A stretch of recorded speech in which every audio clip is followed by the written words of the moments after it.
porn is a common trend that is going around the internet these days, which is used to describe food that is so good to look at that is almost arousing. And other trends similar to that are abandoned porn, which is just pictures of things that have been abandoned, and then also power washing porn. The thing that all these things have in common is that they use the word porn to compare it in a way that makes it seem like it's a good thing. Our culture believes that porn represents something good. You may be asking, why is this an issue? Well, this is something that I'm very passionate about as being a bad thing.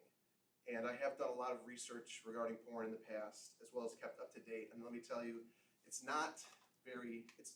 pretty risky to look for information on porn on the internet, having searched the word porn in the Wagoner library computers to do this.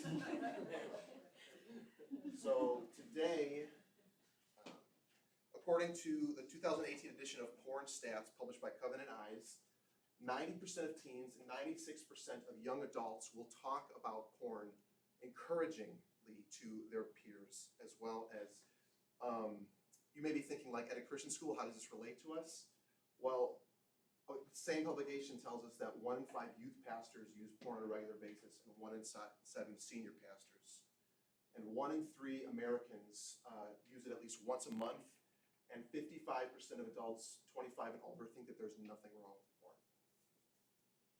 I believe that the word porn should have negative connotations and should not be used to describe good things. So today we'll be going over how it negatively impacts your brain and how it hurts people. When someone uses the word porn, they are submitting when somebody uses porn, they're submitting themselves to some pretty wild changes to their brain chemistry. And some of the things that happen in your brain is, a lot of the chemicals are, dopamine is released, which is something that motivates us. It's what gets us to do things, makes us feel good, and it's also, interestingly, it's something that is released in response to all drug addictions.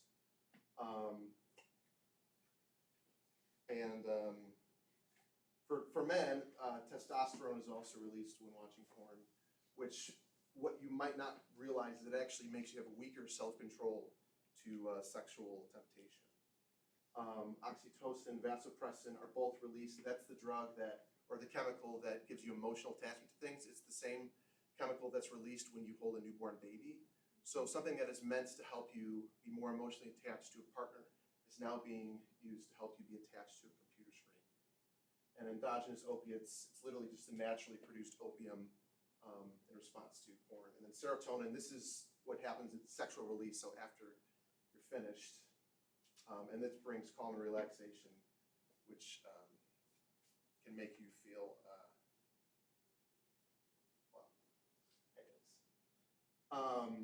so with all these different chemicals that are going on in your brain, the 2014 study conducted by Simone Kuhn at the Max Planck Institute for Human Development tells us that the intense stimulation of the brain's reward system through pornography erodes the brain's gray matter, similar to the changes observed in drug addictions. And you can see there's no difference here in the erosion of the brain compared to somebody who doesn't use drugs or porn.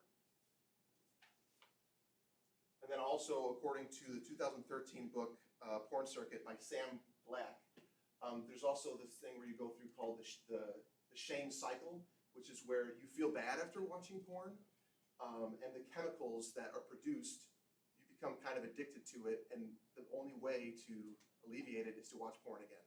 So you just go through the cycle in and out, and it's really difficult to break free of something like that.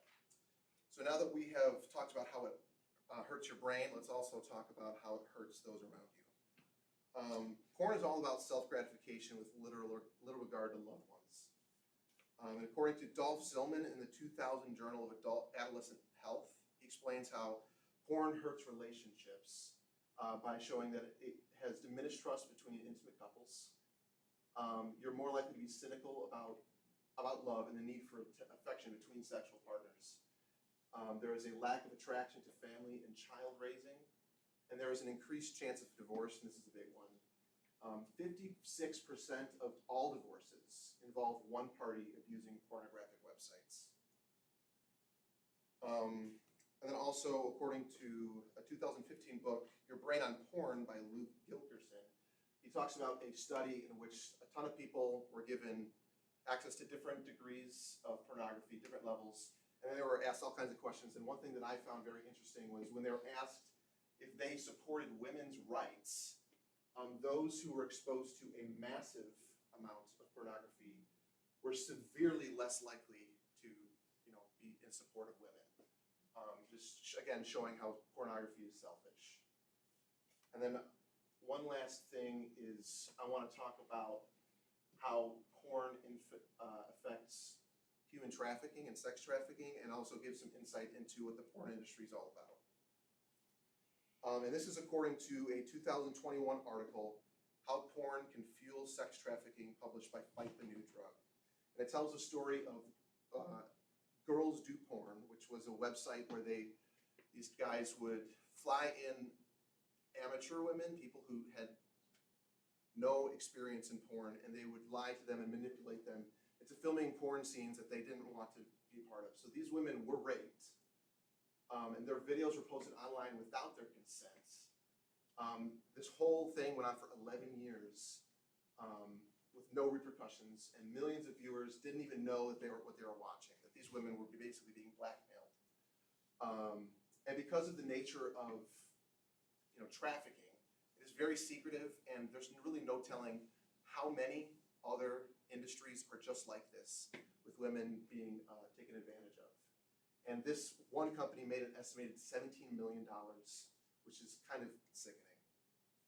And stories and statistics like these can really make us sick to our stomachs, showing just how we really feel about the word porn. And I hope that this sheds a new light on all of you, that you know how porn impacts your brain and how it hurts people. The word porn carries negative connotations, and it should not be used to describe good things. What I have showed barely scratches the surface, and to learn more, go to fightthenewdrug.org, which is a non-religious organization that has all kinds of articles and statistics that teach you what porn really is all about. And as we move forward, let us not bring porn into a positive light and reject its use as a sentiment.